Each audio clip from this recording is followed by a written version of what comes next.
Assalamualaikum warahmatullahi wabarakatuh. Nice to meet you with me, Mr. Bahar. Today, I would like to explain you about song. Saya akan menjelaskan kepada kalian tentang lagu serta bagaimana cara menganalisa how to analyze song. Bagaimana cara menganalisa sebuah lagu.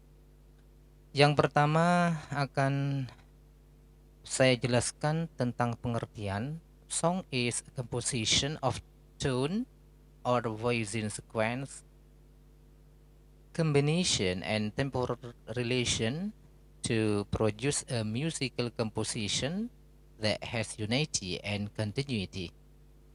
Jadi lagu itu adalah sebuah gubahan seni nada atau suara secara berurutan, gabungan, dan hubungan temporal, biasanya diiringi dengan alat musik untuk menghasilkan sebuah gubahan musik yang mengandung satu kesatuan dan berkesinambungan.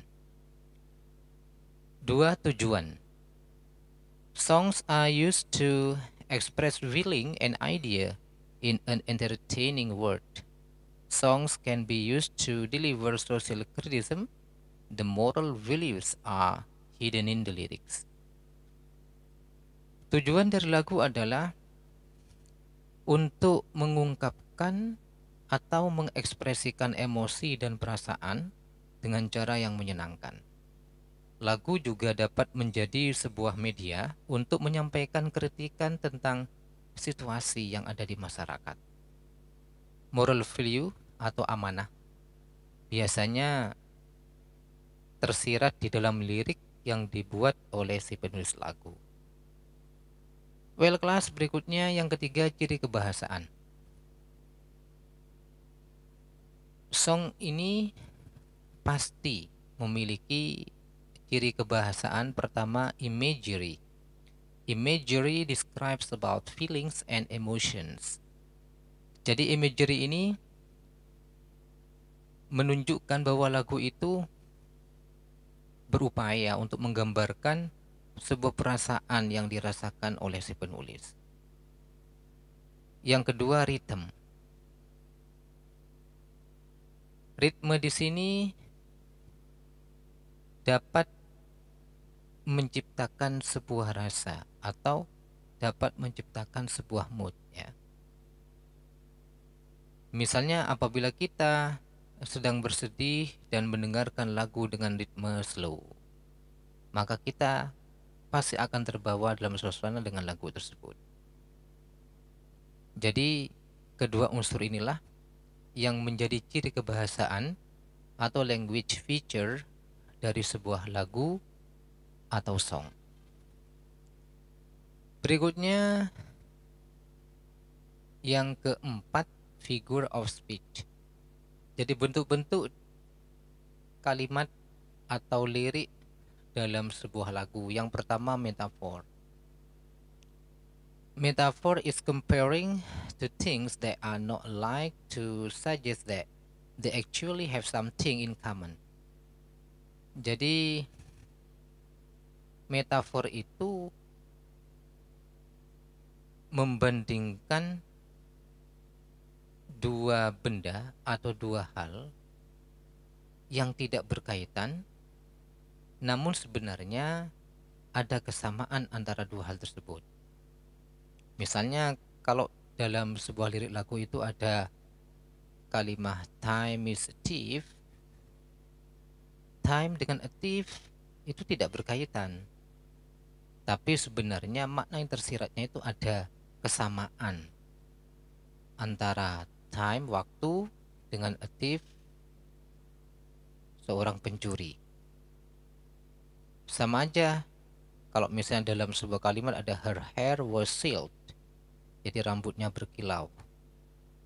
Jadi ada kesamaan sebenarnya yang tersirat antara hair dengan berkilau.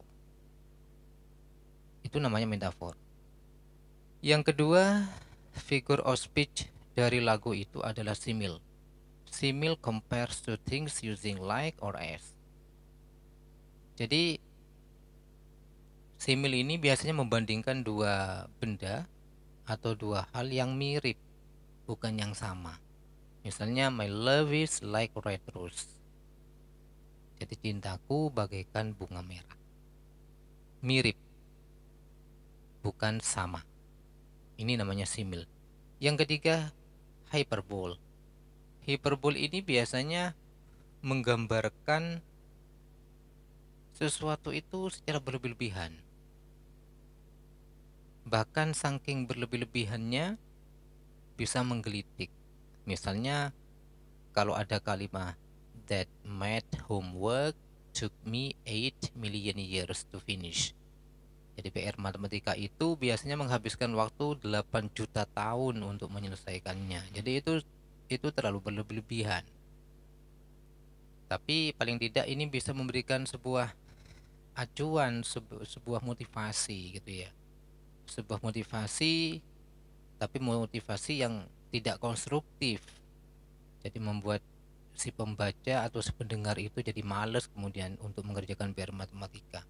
Itu namanya hyperbole dalam sebuah figure of speech. Yang keempat, personification. Personification is an object appear like a person. Jadi personifikasi ini objek, bukan manusia, tapi memiliki kemampuan seperti manusia. Misalnya, the snowflakes dance in the wind, dan seterusnya. Yang kelima, figure of speech dari sebuah lagu adalah alliteration.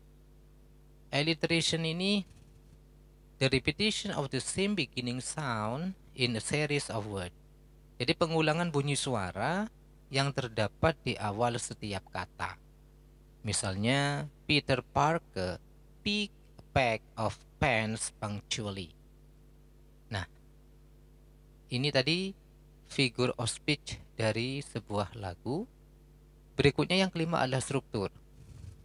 Jadi struktur dari sebuah lagu itu juga ada 5. Pertama, verse atau bait adalah bagian pengantar menuju ke chorus, biasanya ada di awal-awal. Yang kedua, refrain. Refrain ini sebuah peralihan dari verse ke chorus. Yang ketiga, chorus bagian inti, biasanya yang paling mudah diingat. Dan chorus ini biasanya sangat menukik pada judulnya. Bahkan ketika kita bingung untuk menentukan judul sebuah lagu dan kebetulan lagu itu asing, maka dengan mendengarkan atau menyanyikan chorusnya saja kadang-kadang kita sudah bisa menebak bahwa judul lagunya ini gitu. Yang keempat, bridge, penghubung antara chorus ke chorus berikutnya ataupun dari chorus ke coda. Ini namanya bridge atau penghubung. Yang kelima, coda. Jadi coda ini adalah penutup sebuah lagu. Nah, dari beberapa aspek yang sudah saya jelaskan tadi merupakan sebuah alat untuk menganalisa sebuah lagu sehingga lagu itu benar-benar is not just useful entertainment ya, tapi to represent our feeling and sense, tapi juga bisa mewakilkan dari perasaan dan rasa kita. Well class, after being explained about song, now please analyze song entitled One Big Family by Maher Zain in the section of one language feature atau ciri kebahasaannya. Jadi silakan kalian menganalisa lagu One Big Family by Maher Zain itu dari aspek ciri kebahasaannya bagaimana sesuai dengan apa yang sudah saya terangkan tadi, bisa berbahasa Indonesia. Kemudian yang kedua, figure of speech-nya. Jadi figure of speech yang sudah saya jelaskan tadi, silakan kalian analisa lagu yang berjudul One Big Family by Maher Zain. Di bawahnya sudah kami tulis liriknya, dan berikutnya saya coba untuk memutar lagunya.